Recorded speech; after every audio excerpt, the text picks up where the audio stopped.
Class 10th chapter 3 science धातु एवं अधातु के एमसीक्यू प्रश्नों को जो एग्जाम्पलर बुक से लिए गए हैं को हल करने का प्रयास करते हैं। सबसे पहले क्वेश्चन नंबर 1, धातुएं निम्नलिखित में से कौन से गुण धर्म नहीं दर्शाती हैं।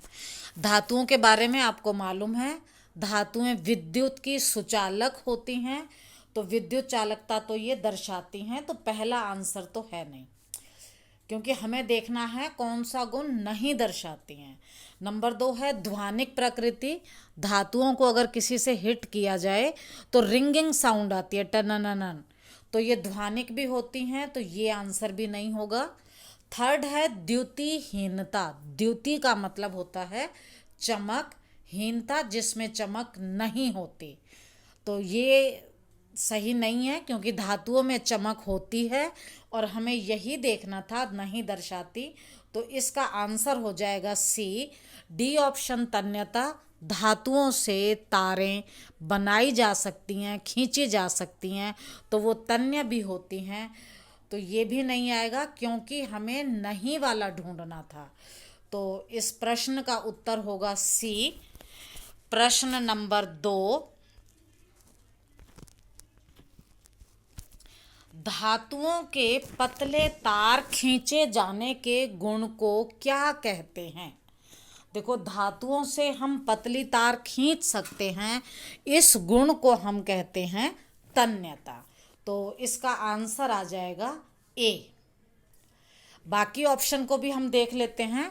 आघात वर्ध्यता का मतलब है जब हम धातु के ऊपर हथौड़े से चोट मारते हैं तो वो पतली चादर के रूप में हो जाता है। जैसे लोहे की टीन बनाई जाती हैं, आभूषण जो बनाए जाते हैं उसमें भी पीट कर उसको पतला किया जाता है। जो आप खाना जिसमें रैप करते हैं, फॉइल पेपर, वो भी आघातवर्ध्यता की वजह से है। और मिठाई के ऊपर चांदी के वर्क, वो भी आघातवर्ध्यता को दर्शाते हैं, क्योंकि वहाँ धातु की बहुत पतली परत बनाई जाती है उसको पीट पीट कर। आगे है ध्वनिकता, जब धातु को हिट करें तो रिंगिंग साउंड, घंटी के बजने की आवाज़ आती है। चालकता, विद्युत की ताप की सुचालक होती हैं, तो यहाँ पर तार खींचे जाने के गुण को हम कहेंगे तन्यता। प्रश्न नंबर 3, खाना पकाने के बर्तन बनाने में एल्यूमिनियम काम आता है। आप सभी को मालूम है बहुत सारे बर्तन एल्यूमिनियम के बनते हैं, तो एल्यूमिनियम के कौन से गुण धर्म इसके लिए उत्तरदायी हैं, तो कौन सा गुण प्रयोग होता है। सबसे पहला है उच्च ऊष्मीय चालकता। उच्च का मतलब ज़्यादा, ऊष्मीय ऊष्मा के, गर्मी के, चालक मतलब उसमें से ऊष्मा का प्रवाह हो जाता है, ऊष्मा का चालन होता है, तभी तो हमारा खाना गर्म हो पाएगा। अगर चालन नहीं होता तो हमारा खाना गर्म ही नहीं होता, तो पहली बात तो सही है। दूसरा है उच्च विद्युत चालकता। बेटा, खाना बनाने में विद्युत चालकता का प्रयोग नहीं करेंगे हम, क्योंकि हमें सिर्फ ऊष्मा को करना है। अगर विद्युत के चालक होंगे तो हमें करंट लगने का डर रहेगा। तीसरा है तन्यता, बर्तन बनाने के लिए हमें तार की भी ज़रूरत नहीं है। और चौथा है उच्च गलनांक, मतलब वो उच्च ताप पर पिघल जाते हैं। अगर पिघल जाते तो भी गलती होता, क्योंकि अगर पिघल जाएंगे तो हम खाना कैसे बना पाएंगे। तो यहाँ पर अगर हम देखें,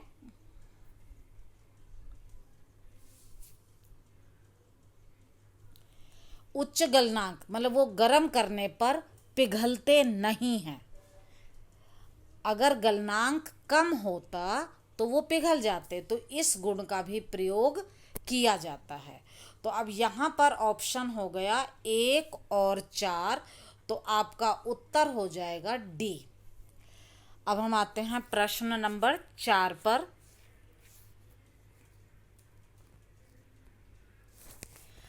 निम्नलिखित में से कौन सी धातु ठंडे और गर्म जल से कोई क्रिया नहीं करती है। जब हम धातु और जल की क्रिया की बात करते हैं तो सोडियम और पोटेशियम, ये दो धातुएं तो बहुत क्रियाशील हैं। इसके बाद कैल्शियम, ये तीनों ठंडे जल से क्रिया करती हैं। इसमें ये दोनों बहुत तेजी से क्रिया करती हैं, ये थोड़ा कम तेजी से करती है, पर ये सभी ठंडे जल से क्रिया करती हैं। उसके बाद आता है मैग्नीशियम। मैग्नीशियम केवल गर्म जल से क्रिया करता है। और जो आयरन है ये भाप से क्रिया करता है। तो हमारा प्रश्न था कौन सी धातु ठंडे और गर्म जल से कोई क्रिया नहीं करती, तो इसका उत्तर आएगा डी, क्योंकि ये केवल भाप से क्रिया करती है।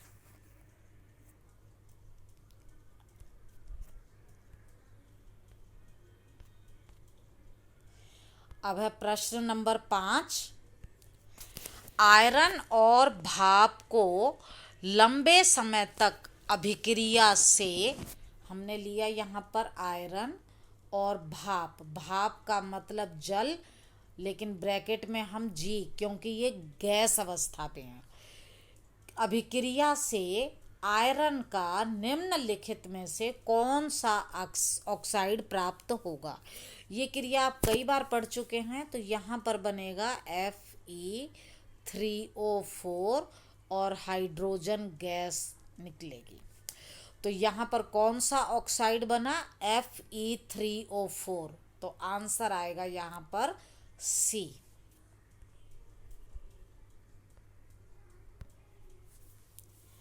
अगला प्रश्न,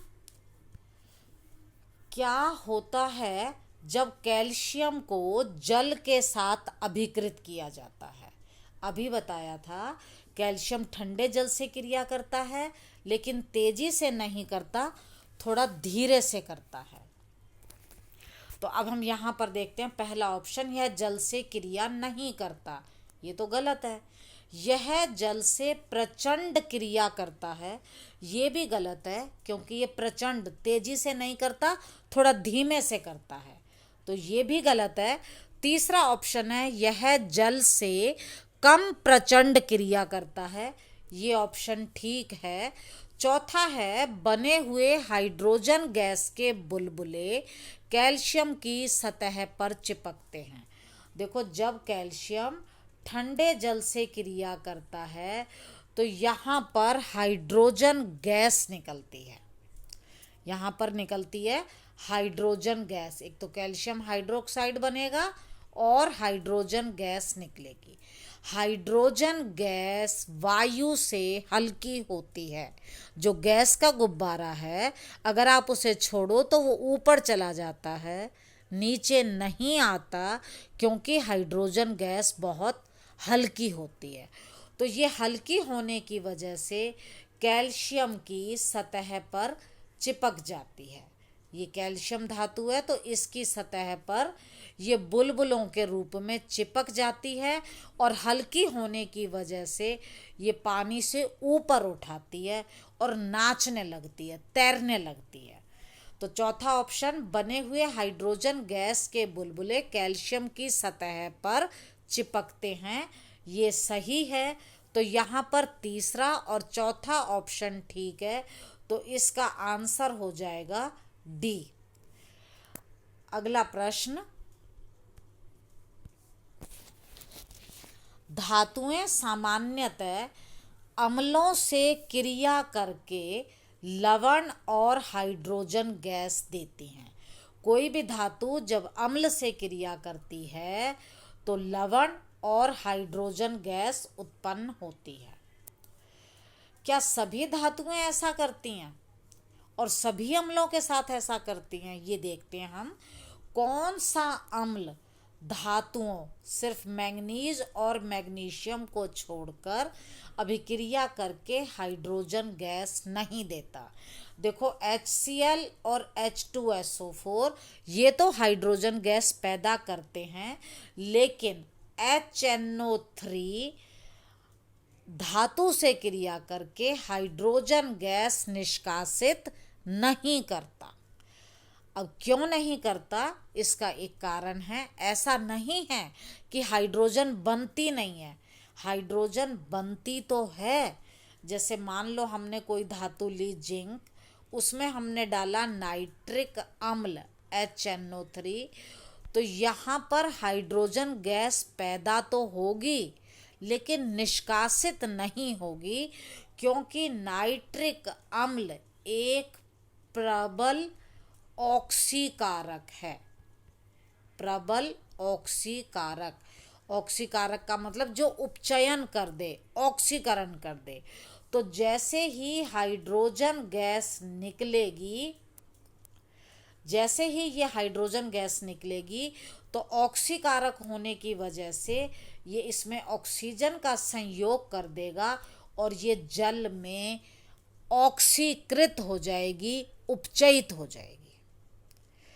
तो इसलिए हाइड्रोजन गैस निकल नहीं पाएगी। तो इसका आंसर आ जाएगा CHNO3। अब अगला प्रश्न 8। अभी पिछली लेसन 2 की जो MCQ क्वेश्चन थे उसमें हमने एक्वा रिजिया की बात की थी। एक्वा रिजिया एक स्पेशल पदार्थ है जो अपने अंदर सोने को घोल लेता है। गोल्ड जो है एक्वा रिजिया के अंदर घुल जाता है। अब ये एक्वा रिजिया मैंने आपको बताया था, ये 2 अम्ल का मिश्रण होता है, एक हाइड्रोक्लोरिक एसिड का और एक नाइट्रिक एसिड HNO3 का। अब इसमें सभी ऑप्शन के अंदर HCl भी दे रखा है और HNO3 भी दे रखा है। तो यहाँ पर HCl जो है वो 3 भाग होता है, HNO3 जो है वो 1 भाग होता है। तो बेटा सभी ऑप्शन 3 और 1 भी दे रखे हैं। अब क्या अंतर है बेटा, ये दोनों चीज़ें सांद्र होनी चाहिए, कंसंट्रेट।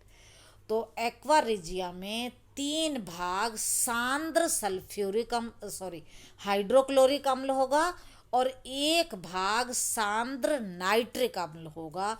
तो हमारा ऑप्शन आएगा C।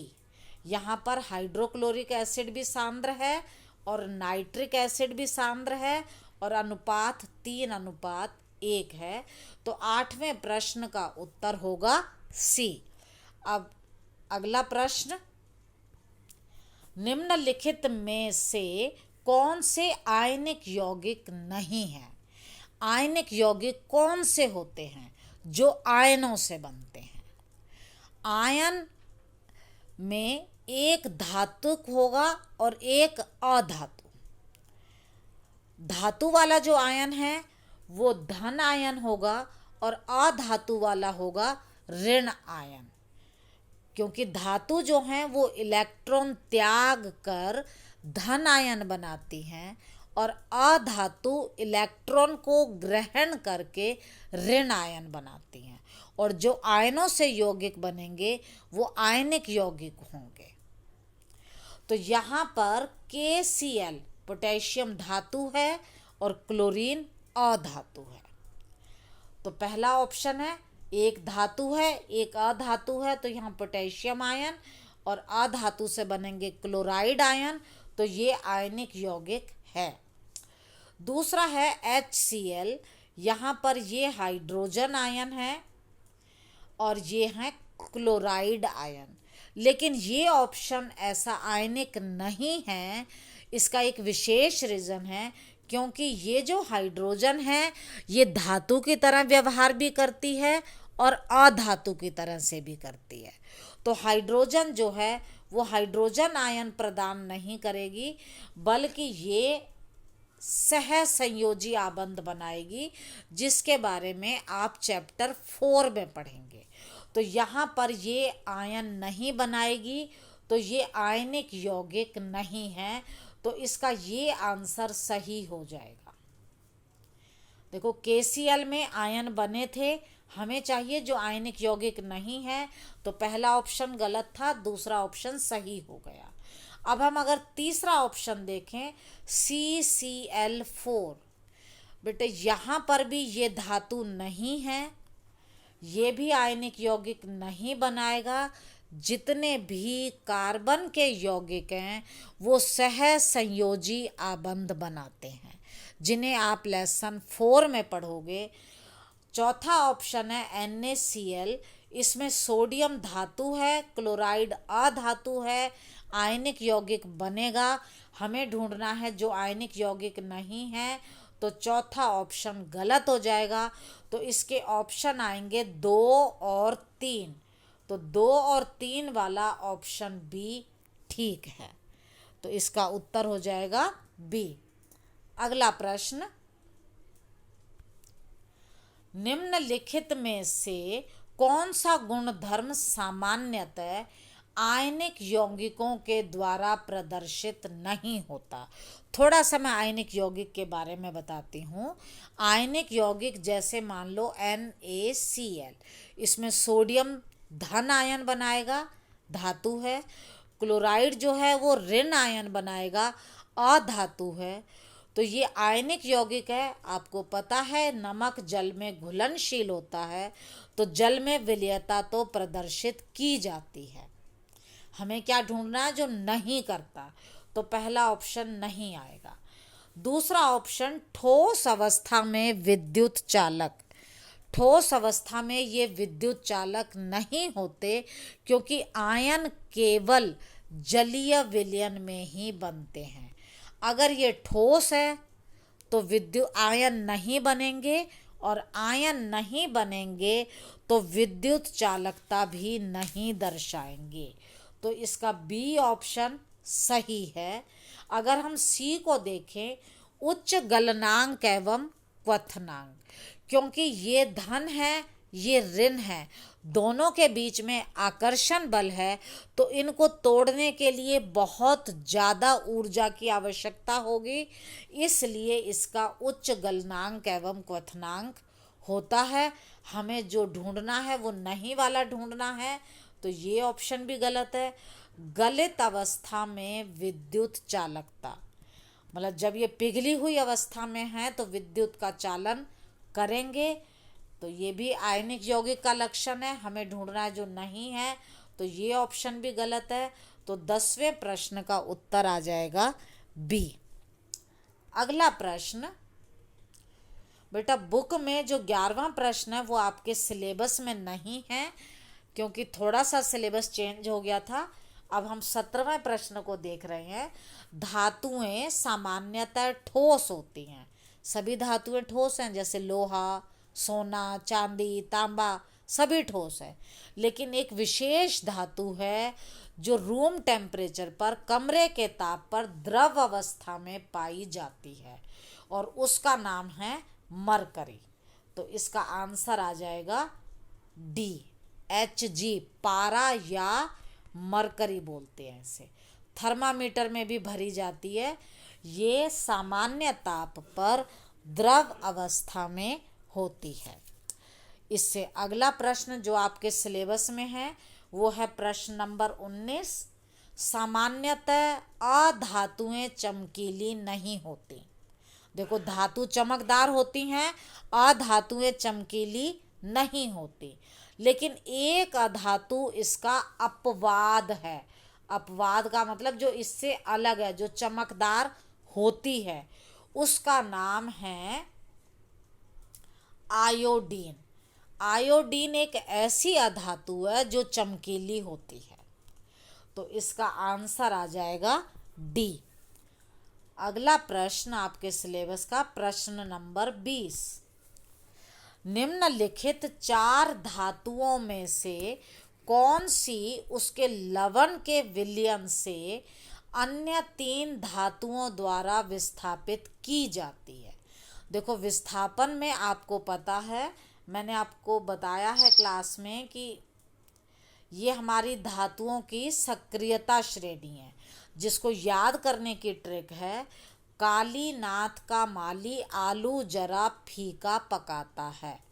के यहाँ पर काली नाथ, फिर का, माली, आलू ज़रा फीका पकाता है। फिर आगे है कौन है आगे आओ। ये सब किसी ना किसी धातु को बता रही हैं। कौन है आगे आओ।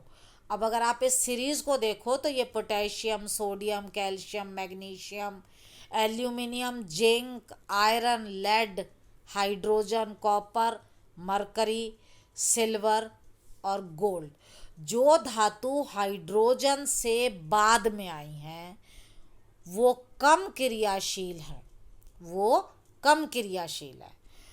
और यहाँ पर ये धातुओं की सक्रियता श्रेणी में पोटेशियम सबसे ज़्यादा क्रियाशील है, फिर सोडियम उससे कम है, कैल्शियम उससे कम, मैग्नीशियम उससे भी कम। तो ये धातुओं की सक्रियता श्रेणी है। और अधिक क्रियाशील धातु कम क्रियाशील धातु को उसके लवण के विलयन से विस्थापित करती है। मतलब जो ज़्यादा क्रियाशील है वो कम क्रियाशील को विस्थापित करेगी। यहाँ पर देखो, अब मैग्नीशियम अन्य तीन को, या क्या ये मैग्नीशियम इन सबको विस्थापित करेगी? देखो, अब मैग्नीशियम यहाँ पर है और ये Ag सबसे बाद में है, जिंक, कॉपर, तो ये सब मैग्नीशियम के बाद में हैं, कम क्रियाशील हैं। तो ये क्या करेगी? मैग्नीशियम इन तीनों को विस्थापित करेगी। मतलब ये मैग्नीशियम को विस्थापित नहीं कर सकते। हमें ढूंढनी है जो अन्य तीन के द्वारा विस्थापित की जाएगी, मतलब जिससे वो तीनों ज़्यादा क्रियाशील हैं। तो यहाँ हम देखें तो सिल्वर सबसे लास्ट में है, ये सबसे कम क्रियाशील है, ये सबसे कम क्रियाशील है। तो अन्य तीन धातुओं द्वारा इसको मैग्नीशियम भी विस्थापित कर देगा, जिंक भी विस्थापित कर देगा और कॉपर भी विस्थापित कर देगा। तो इसका आंसर आएगा बी। अगला प्रश्न, तीन चिन्हित परखनली ए, बी और सी में क्रमशः, देखो ये ए परखनली है जिसमें HCl है, ये बी परखनली है जिसमें HNO3 है सांद्र, और तीसरी परखनली है HCl है जिसमें। तीन चिन्हित परखनली ए, बी और सी में क्रमशः सांद्र HCl, सांद्र HNO3 और सांद्र HCl एवं HNO3 का 3:1 में विलयन। तीसरी परखनली में HCl और HNO3 जो 3:1 में है। अभी मैंने आपको बताया जब ये 3:1 में होते हैं तो ये क्या बन जाता है? Aqua regia. ये क्या बन जाता है? Aqua regia. प्रत्येक परखनली में धातु का एक छोटा टुकड़ा डाला गया। एक इसमें तीनों के अंदर एक धातु का छोटा टुकड़ा डाला गया। परखनली ए और बी में कोई परिवर्तन नहीं हुआ, परंतु सी में धातु घुल गई। यहाँ पर धातु घुल गई। एक्वा रिजिया के अंदर कौन सी धातु घुलती है? सोना। अभी पीछे मैंने बताया था कि सोना एक्वा रिजिया के अंदर घुल जाता है। और एक्वा रिजिया क्या होता है? सांद्र हाइड्रोक्लोरिक अम्ल और सांद्र नाइट्रिक अम्ल का 3:1 में मिश्रण। तो सोने का संकेत है Au गोल्ड। तो इसका आंसर आ जाएगा बी। 21वें प्रश्न का उत्तर हो गया बी। अब हम आते हैं 22वें प्रश्न पर। 22, 23, 24 आपके सिलेबस में नहीं है, तो अब हम 25वें प्रश्न पर आते हैं। एक तत्व ए मुलायम है और उसे चाकू से काटा जा सकता है। वह वायु के प्रति अत्यधिक क्रियाशील है, बहुत क्रियाशील धातु। तो बहुत क्रियाशील है तो सबसे पहले आएगी। वायु में उसे हम खुला नहीं रख सकते, इतनी क्रियाशील है कि अगर हमने उसको वायु में रख दिया तो उसको आग लग जाएगी। जल के साथ प्रचंड क्रिया करता है, बहुत तेजी से क्रिया करता है और उसमें वहाँ भी आग लग जाती है। बेटा ये धातु है सोडियम, आपको याद रखनी है। सोडियम सबसे अति क्रियाशील धातु है, मुलायम होती है, बाकी सभी धातुएं कठोर होती हैं, लेकिन सोडियम पोटेशियम ये मुलायम होती हैं और हम इनको आराम से चाकू से काट सकते हैं।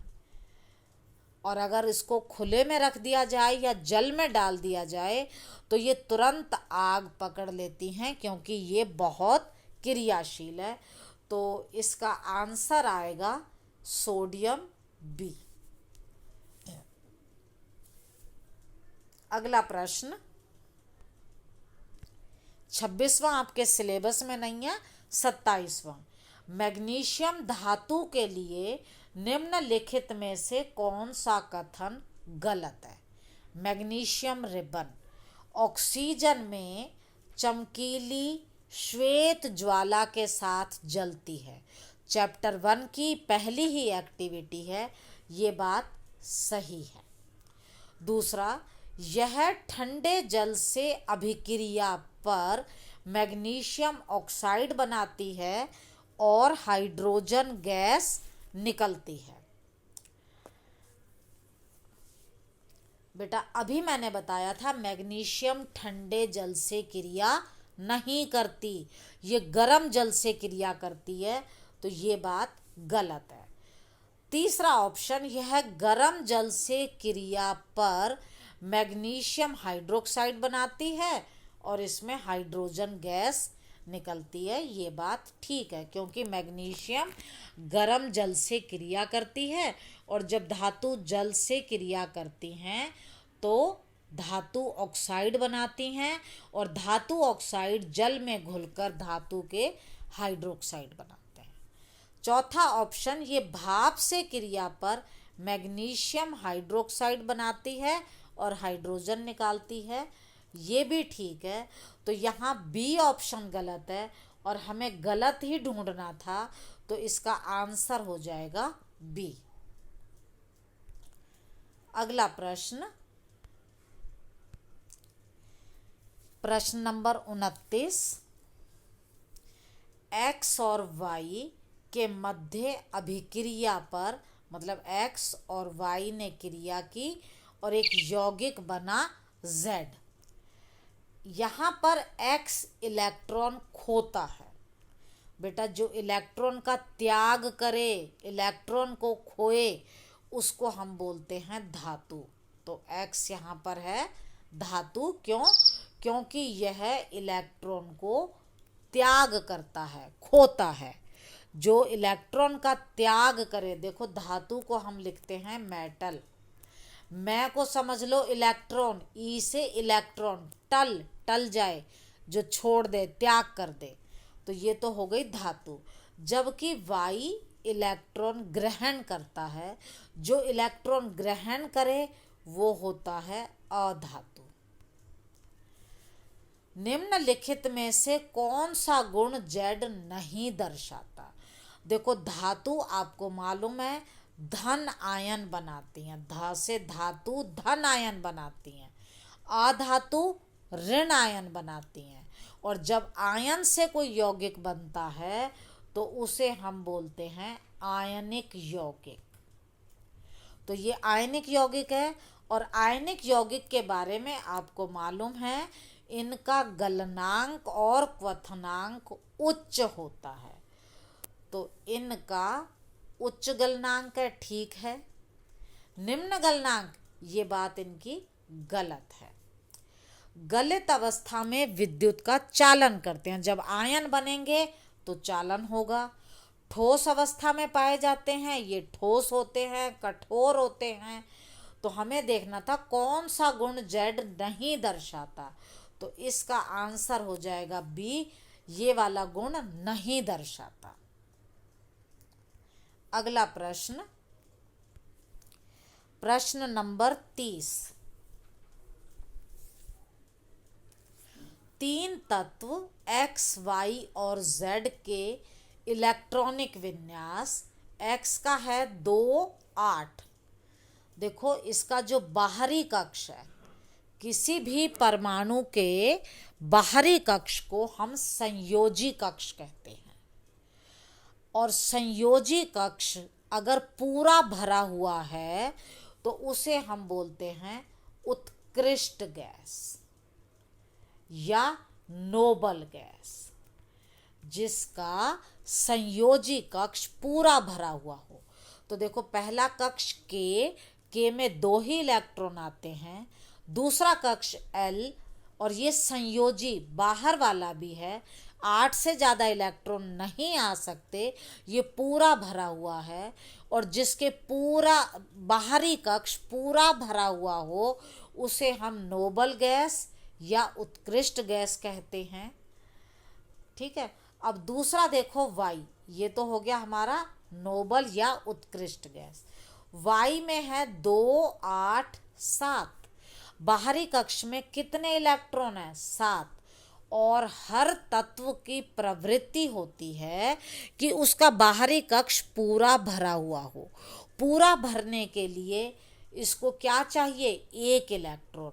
तो ये 1 इलेक्ट्रॉन ग्रहण करता है, और जो इलेक्ट्रॉन ग्रहण करता है वो अधातु होता है। तो यहाँ पर Y क्या हो गया? अधातु। Y क्या हो गया? अधातु। X क्या था? उत्कृष्ट गैस या नोबल गैस। अब हम Z को देखते हैं। Z का इलेक्ट्रॉनिक विन्यास है 2 8 2। संयोजी कक्ष में इलेक्ट्रॉन है 2। इसको पूरा भरने के लिए इसको 6 इलेक्ट्रॉन चाहिए, तभी 8 होंगे, लेकिन ये 6 इलेक्ट्रॉन ग्रहण नहीं करता, बल्कि ये 2 इलेक्ट्रॉन त्याग देता है। और जब 2 इलेक्ट्रॉन त्यागेगा तो इसका बाहरी कक्ष पूरा भर जाएगा। तो और जो इलेक्ट्रॉन त्याग करता है वो धातु होता है। तो यहाँ पर Z जो है वो एक धातु है। हमें समझ आ गया X क्या है? उत्कृष्ट गैस, Y क्या है? अधातु, और Z क्या है? धातु। अब हम अपने ऑप्शन देखते हैं कौन सा सही है। पहला ऑप्शन X एक धातु है, क्या सही है? नहीं, ये गलत है, क्योंकि X तो एक उत्कृष्ट गैस है। Y एक धातु है, ये भी गलत है, क्योंकि Y क्या है? अधातु। Z एक अधातु है, ये भी गलत है, हमने देखा Z एक धातु है। चौथा ऑप्शन Y अधातु है, ये ठीक है, और Z एक धातु है, ये भी ठीक है। तो इसका आंसर होगा ऑप्शन डी। अगला प्रश्न,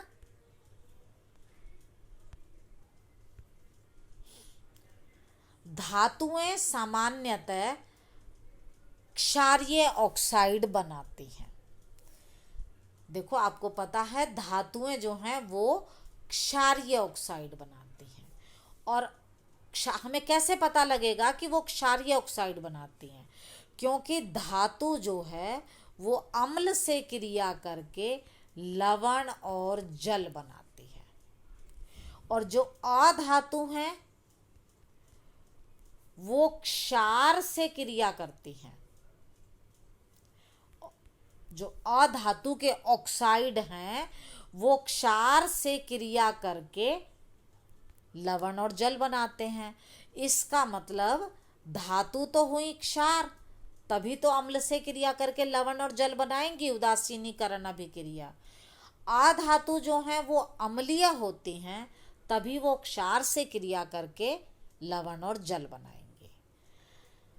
लेकिन कुछ धातु ऐसी होती हैं जो अम्ल से भी क्रिया कर लेती हैं और वो क्षार से भी क्रिया कर लेती हैं। कुछ धातु अम्ल से भी क्रिया करती हैं और वही धातु क्षार से भी क्रिया करती हैं, और दोनों में लवण और जल बनाती हैं। जब वो अम्ल से क्रिया करती हैं तो धातु कैसी होती है? क्षारीय। और जब वो क्षार से क्रिया करती है तो इसका मतलब धातु का व्यवहार कैसा था? अम्लीय, तभी तो उदासीन किया। तो ऐसे धातु के जो ऑक्साइड हैं उन्हें हम उभयधर्मी ऑक्साइड कहते हैं। ठीक है, मतलब जो अम्ल से भी क्रिया करें और क्षारक से भी क्रिया करें उन्हें हम उभयधर्मी ऑक्साइड कहते हैं। उभय का मतलब दोनों, धर्मी का मतलब धर्म, अम्लीय भी और क्षारकीय भी। तो अब हमें बताना है वो कौन सी धातु है। तो आप याद रखना, एल्यूमिनियम ऐसी धातु है जो अम्ल से भी क्रिया करती है और क्षारक से भी क्रिया करती है और लवण तथा जल बनाती है। तो ये उभयधर्मी ऑक्साइड है। तो इसका आंसर होगा सी। अगला प्रश्न,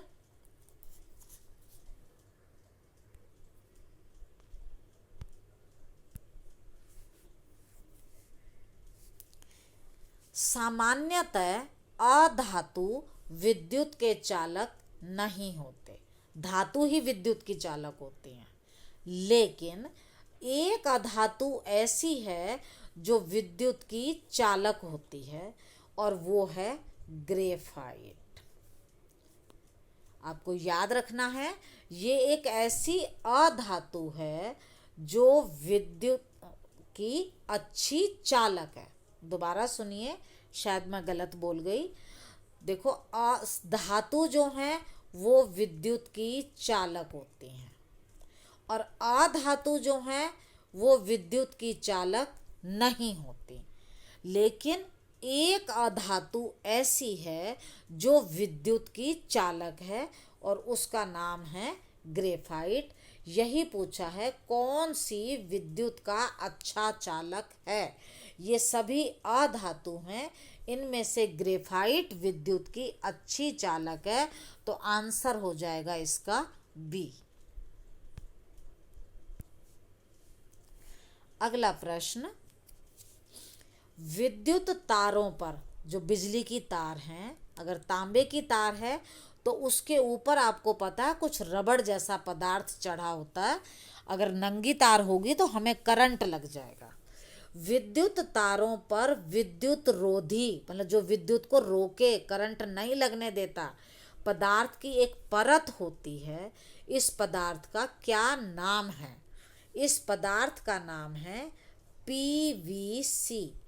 पीवीसी का मतलब है पॉलीविनाइल क्लोराइड।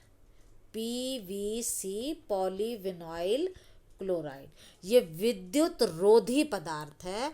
इसमें से विद्युत नहीं गुजरती, तो ये हमारी करंट से रक्षा करता है। अगला प्रश्न, हाँ, निम्नलिखित में से कौन सी रासायनिक अभिक्रिया संपन्न होगी? पहली क्रिया को अगर हम देखें तो आपकी धातुओं की सक्रियता श्रेणी में मैग्नीशियम, एल्यूमिनियम, जिंक, आयरन, जो मैंने आपको बताया, कालीनाथ का माली आलू जरा फीका पकाता है। अब आप देखो, यहाँ पर आयरन जो है वो कम क्रियाशील है। अगर ये कम क्रियाशील है तो क्या ये मैग्नीशियम को विस्थापित कर पाएगी? नहीं। क्यों? क्योंकि ये मैग्नीशियम से कम क्रियाशील है, तो यहाँ कोई अभिक्रिया नहीं होगी। अब हम दूसरा देखते हैं। यहाँ पर जिंक है, ये आयरन है। आयरन कम क्रियाशील है, जिंक ज़्यादा क्रियाशील है, तो क्या ये आयरन जिंक को विस्थापित कर पाएगा? नहीं। तो यहाँ भी कोई क्रिया नहीं होगी। अब हम तीसरा देखते हैं। ये है लेड, पीबी। क्या ये मैग्नीशियम को विस्थापित करेगा? अब हम देखते हैं लेड कहाँ आएगा। इसके बाद लेड का नंबर है। अगर आप धातुओं की सक्रियता श्रेणी को देखो तो ये भी कम क्रियाशील है, इसलिए ये मैग्नीशियम को विस्थापित नहीं करेगा। अब हम चौथा एग्जाम्पल देखते हैं। अगर हम इसी सक्रियता श्रेणी को पूरा लिखें तो कालीनाथ का माली आलू जरा फीका पकाता है, और इसके बाद है कौन है आगे आओ। तो इसमें ये जो आयरन है कहाँ पर है, ये आयरन है और ये कॉपर है। तो यहाँ पर आयरन पहले आया, ये ज़्यादा क्रियाशील है, इसलिए ये यहाँ से कॉपर को विस्थापित करके आयरन सल्फेट बनाएगा और कॉपर अकेला रह जाएगा, इसको विस्थापित कर देगा। तो इसका आंसर आएगा ऑप्शन डी। ये आपके सभी प्रश्न यहाँ पर हो गए हैं। आप इनकी प्रैक्टिस कीजिए और मैं आपको ये वाली जो क्वेश्चन है वो अभी आपको भेज दूंगी और इस ग्रुप में भी डाल दूंगी, आपके ग्रुप